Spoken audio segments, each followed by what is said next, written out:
All right, and now we're on to the practical application section of the communication module.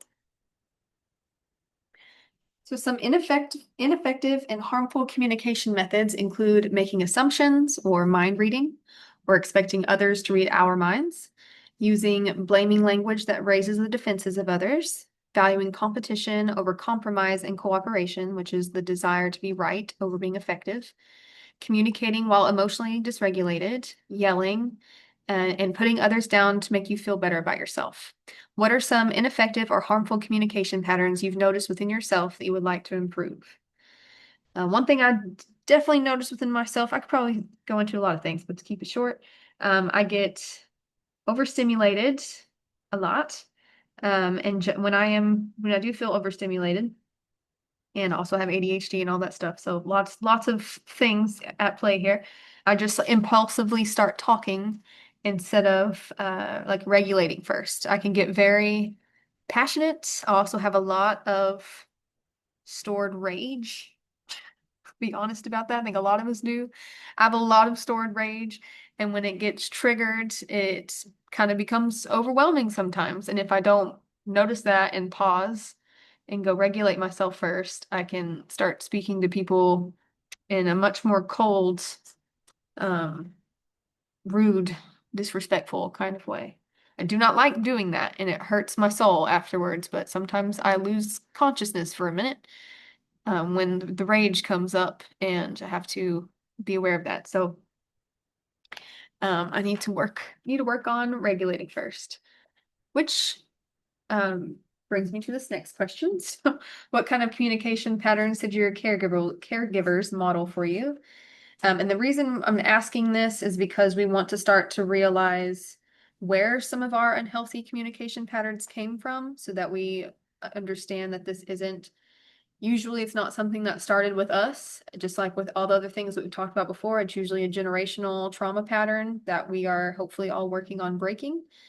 So we don't want to shame ourselves and think, well, I'm just bad at communicating. Like there's a good chance that it came from somewhere else, and then those people experienced it from somewhere else, and it just is just something that keeps repeating itself, that we want to work on breaking. So to answer this question about what kind of communication patterns were modeled for me, that's a bit difficult because I want to be vulnerable and be honest and all of those things, and at the same time, for this particular question, I want to be respectful to my caregivers. So I just want to start by acknowledging that they are both really wonderful, beautiful, precious people that also have, I mean, obviously the things that I've shared that I struggle with, right? Many of those have genetic predispositions to them.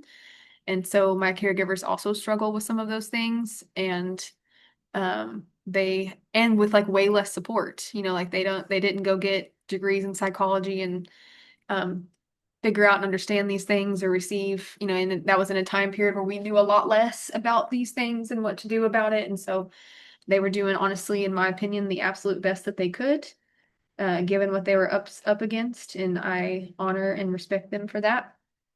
And also, there was not a lot of emotional regulation happening before speaking, which led to, just like being very critical of themselves and others, and I internalized that, right? And it made me very critical of myself and critical of other people, and taught me to, or I guess didn't teach me how to regulate my emotions before I spoke. And that was also something that was modeled for them, when they were young. And I'm sure, I don't have proof of it, but I'm sure it was modeled before that. And so it's just something that's been passed on, and I'm trying to work on breaking that. So pause for a second and think of what kind of communication patterns were modeled for you and how you can work on breaking that generational cycle. All right, so number 3, how have your communication patterns affected the health of your relationships?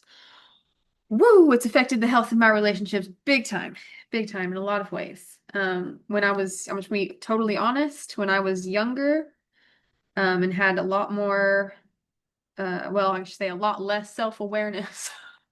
I would go cold.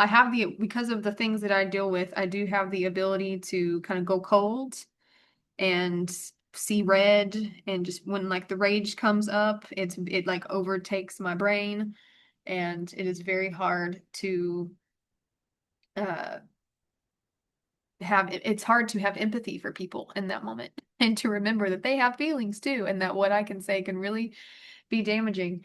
And so when I was younger and I didn't have as much self-awareness and I didn't have as much communication skills or, good ones that I have now, I would not regulate myself and I would get really angry and then say horrible things um, to people that were, I'm sure, very painful to them. And especially if they were doing that to me, also, then I like couldn't just like regulate and be the more mature person. I just followed them right into that pattern and then it escalated, right?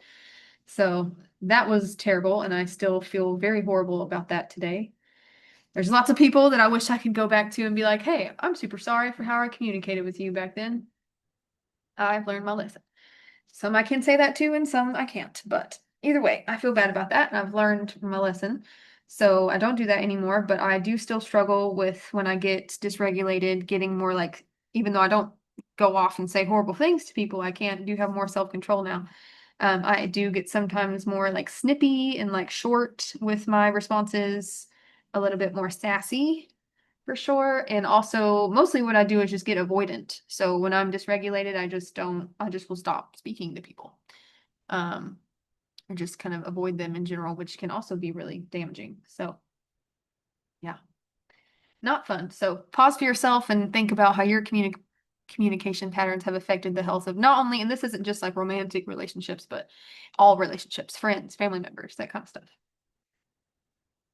All right, so some tips here. So some effective communication methods include putting your phone and other distractions away to give your full attention to others to show respect, taking your time when communicating and giving others space to contribute to the conversation instead of talking over them, pausing to process thoughts and emotions before speaking, using empathy for the other person and being willing to see the other person's perspective, avoiding assumptions and mind reading and ask others to clarify what they mean if there is any confusion, avoiding blame in conversations to reduce the likelihood that the other person becomes defensive, which derails the progress of the conversation, speaking with honesty and integrity, using active listening skills, such as listening to understand the person instead of listening to respond, and allowing others to complete their thoughts instead of interrupting them, using I statements instead of using blaming language. For example, I feel frustrated when my feelings aren't heard or acknowledged instead of you don't care about me or my feelings. Speaking to others how they want to be spoken to, and using your words to uplift others. It's also helpful to think before you speak. So ask yourself if what you're about to say is true, helpful, inspiring, necessary, and kind. It's a good acronym to hold on to when especially when you're emotionally dysregulated. You ask yourself, think first. Is what I'm about to say following these things? If not, probably doesn't need to be said, or it can be changed. Said in a different way. All right. And then number 6, what are some effective communication methods you would like to implement in your relationships based on the list above or other methods? For me, I need to focus on listening more and saying less. I can get really hyperverbal, especially when I'm dysregulated and either very overly passionate about something or uh, rageful about something. So I need to listen to what other people are saying more and use less words myself. Um, Also need to, in that same vein, just be less impulsive and interrupting. Um, the ADHD part of me can struggle with interrupting others when they're talking instead of letting them finish their thought. And I hate it when people do that to me, so I need to treat other people how I want to be treated and not do that. And then also, like I've talked about before, I want to implement regulating my emotions, both before having difficult conversations and also during them. So using something like heart-brain coherence or just grounding skills, just taking a step away from the conversation for a minute to reconnect to my heart instead of kind of being disconnected and going cold. That would be very helpful to improve my communication. And then last one, number 7, if you have poor communication with yourself, you are more likely to have poor communication with others. So how do you speak to yourself? Are you kind and gentle with yourself, or are you critical and judgmental? I unfortunately have the tendency to be very critical and very judgmental of myself, which obviously very much especially when I'm in that mode, I will project that onto other people. So when I'm being self-critical and self-judgmental, I'm also critical and judgmental of others. And when in the moments where I am feeling more positive about myself and giving myself self-compassion and grace and understanding, I am much better able to do that for other people. So when you start to communicate, when you start to implement the things we've talked about before with self-compassion and speaking to yourself more positively, it'll really help you with your communication with other people. All right, and then don't forget, if you have any other thoughts about this section, feel free to use the notes section at the end of that part to jot anything else down that you want to write down. And then we will see you in the service module.